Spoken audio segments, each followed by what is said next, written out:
हाँ जी बच्चे, NCERT maths class 10th chapter number 4 that is quadratic equations.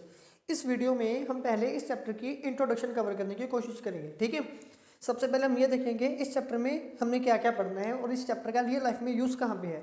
देखिए, सबसे पहले इसका हेडिंग है क्वाड्रेटिक इक्वेशन। ठीक है, जो क्वाड्रेटिक इक्वेशन की हमारे पास एक जनरल फॉर्म होती है that is a x square plus B x plus c equals to 0।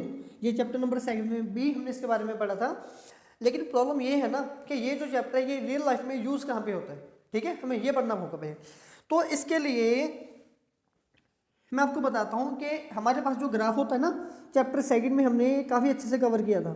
ठीक है, ग्राफ में हमने देखा था कि सपोज कर लो एक ग्राउंड है, मैं यहाँ पे खड़ा हूँ, मैंने यहाँ पे खड़े होके मैं बास्केटबॉल खेल रहा हूँ, मैंने बॉल को ऐसे पकड़ के ऐसे थ्रो किया। तो जब मैंने बॉल को यहाँ से थ्रो किया ना, तो बॉल यहाँ से थ्रो होती होती यहाँ पे कभी ना कभार नीचे आई।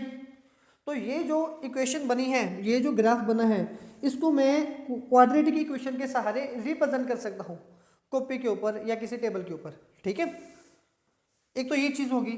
या फिर कभी कभार अगर हम हमारी लाइफ में कहीं और जाके देखते हैं कि जो फ्लाईओवर बने होते हैं, ठीक है, वो भी क्वाड्रेटिक फॉर्म में बने होते हैं। ठीक है ना, तो इनका रियल लाइफ में यूज़ थोड़ा बहुत यहाँ पे आ जाता है। फिर दूसरी बात क्या आती है कि इसकी जो डिग्री है, यहाँ पे जो ए नंबर है ना, ये हमेशा नॉन जीरो रहेगा, ए की वैल्यू जीरो नहीं आएगी, तो इसकी डिग्री 2 होती है। ठीक है, तो इसके मैक्सिमम 2 सोल्यूशन होंगे, इसके 2 रूट्स होंगे। देखिए, सपोज कर लो ये एक इक्वेशन है, मतलब कि ये एक पहेली है, ये जिंदा है, लोग है, इसकी कितनी चाबियां हैं, कितने सोल्यूशन होंगे, जितनी इसकी डिग्री है इसके मैक्सिमम इतने सोल्यूशन होंगे। मतलब कि एक जिंदा है, उसके मैक्सिमम 2 चाबियां होंगी। 2 चाबियां मतलब मैक्सिमम है, 2 से कम भी हो सकती है, 1 भी हो सकती है, 0 भी हो सकती है, लेकिन 2 से ज़्यादा नहीं होगी। ठीक है, अब इन क्वाड्रेटिक इक्वेशन को सॉल्व करने के लिए अगर हम लोगों ने सॉल्व करना है ना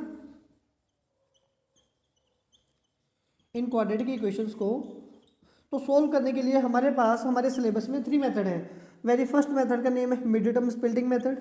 ठीक है, ये जो मेथड है ये तो हम 8th क्लासेस से मतलब कि वो करते आ रहे हैं। पहले 8th क्लास में ये चैप्टर नंबर आई थिंक 14 में था ये मेथड, हमें 9th चैप्टर में भी था, फिर 9th क्लास में 2.45 में ये मेथड था हमारे पास, अभी 10th क्लास में है, चैप्टर 2 में भी था, अभी चैप्टर 4 में भी हमारे पास आ रहे हैं। इस मेथड के सारे हम क्या करते हैं, किसी भी मतलब कि क्वेश्चन को 2 टर्म में स्प्लिट कर लेते हैं। ठीक है, चलिए, जो सेकंड मेथड हमारे पास आता है that is completing square method.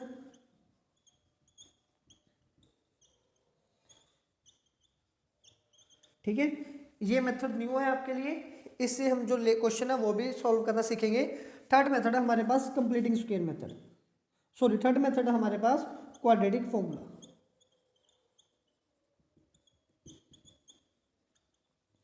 और इन तीनों मेथड में से जो सबसे ज़्यादा इंपॉर्टेंट है दैट इज क्वाड्रेटिक फॉर्मूला। इसको मैं 5 स्टार दूंगा, मतलब कि क्वेश्चन पेपर सेट नहीं होता इस मेथड के बिना। ठीक है, तो ये काफ़ी इंपॉर्टेंट है। जब हम क्वाड्रेटिक फॉर्मूला के साथ किसी भी क्वेश्चन को सोल्व करते हैं ना, तो उसके साथ हमने कभी कभार नेचर ऑफ रूट भी निकाली होंगी। देखिए, सपोज कर लो कि आपके पास एक इक्वेशन है, जैसे कि जनरल इक्वेशन मैं यही लिख देता हूँ कि A x square plus B x plus C equal to 0 होगी। ठीक है, तो यहाँ से सबसे पहले आपने एक डी निकाली है। अब डी निकालने का फॉर्मूला क्या आएगा, बी स्क्वायर माइनस 4ac। ये ए बी सी कौन से नंबर है, ये यहाँ से है। ठीक है ना, यहीं से नंबर उठाने हैं। फॉर एग्जांपल, जब अगर मेरे पास कोई एक इक्वेशन है, सपोज कर लो 3x स्क्वायर माइनस 5x, ठीक है, प्लस अगर मैं आगे लिखूँ 4, तो इस इक्वेशन में ए की वैल्यू क्या होती है जो एक्स स्क्वायर के साथ है। ए आ गया एक्स स्क्वायर के साथ वाला 3 नंबर, बी क्या आएगा, बी जो एक्स के साथ है, बी एक्स के साथ कितना नंबर है -5, सी जो भी एक्स के साथ है 4, तो डी की value b square minus 4ac, b मतलब कि -5 स्क्वायर, फिर -4 इंटू 3 इंटू 4, ये बन गया 25, आगे बन गया 16 48, जब इसका माइनस किया 23। तो जब मतलब कि हम ऐसे किसी टर्म को सॉल्व करेंगे ना, हमारे पास 3 तरह के आंसर आएंगे। मे बी या तो डी हमारे पास, ठीक है, डी का आंसर पॉजिटिव आएगा, या हमारे पास डी का आंसर 0 आएगा, या फिर डी का आंसर हमारे पास नेगेटिव आएगा। ठीक है, ये क्वाड्रेटिक फॉर्मूला में हम यूज करेंगे। मैं वापस फिर से जब ये कॉन्सेप्ट शुरू होगा तब भी इसके बारे में समझाऊंगा आप लोगों को।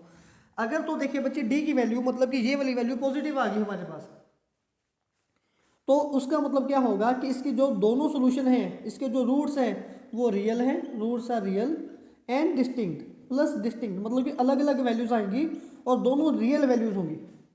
अगर रूट डी इसकी 0 आएगी तो इसका मतलब क्या होगा कि रूट्स आर इक्वल, इसमें जो फाइंड किए जाएंगे मतलब कि एक ही चाबी होगी, एक ही नंबर होगा। अगर इसके रूट्स नेगेटिव मतलब कि डी की वैल्यू नेगेटिव आएगी, जैसे कि यहाँ पे आ गई, ठीक है, तो इसका मतलब क्या होगा कि roots are not real, roots are not real. एक तो ये चीज़ होगी। अच्छा, अब ये क्वाड्रेटिक फॉर्मूला को हमने यूज़ कैसे करना है? इसको यूज़ करने के लिए अगर देखिए ये इक्वेशन अगर हमारी एक्स में वेरिएबल में है तो हम यहाँ पे लिखेंगे एक्स, अगर वाई वेरिएबल में है तो लिखेंगे वाई। तो फॉर्मूला में सबसे पहले आपने लिखना है minus B plus minus under root D upon 2 time A, ठीक है। इसको अपने ऐसे लर्न करना है, या तो यहाँ पे डी लिख लो या फिर डी की वैल्यू बी स्क्वायर माइनस 4 से पुट कर दो। अब ये जो मेथड है ना, ये अप्लाई कैसे करना है, ये मेथड जब एक्सरसाइज में शुरू होगा मैंने बहुत अच्छे से एक्सप्लेन करना है इसे। और दूसरी बात, ये फॉर्मूला बना कैसे, इसकी डेरिवेशन कैसे बनी है, मैं उसके लिए भी एक वीडियो बनाऊंगा, ठीक है, कि क्वाड्रेटिक फॉर्मूला ड्राइव कैसे हुआ। आई थिंक इतना ही इसके इंट्रोडक्शन में था। अब इसके बाद हम एक्सरसाइज 4.1 स्टार्ट करने जा रहे हैं।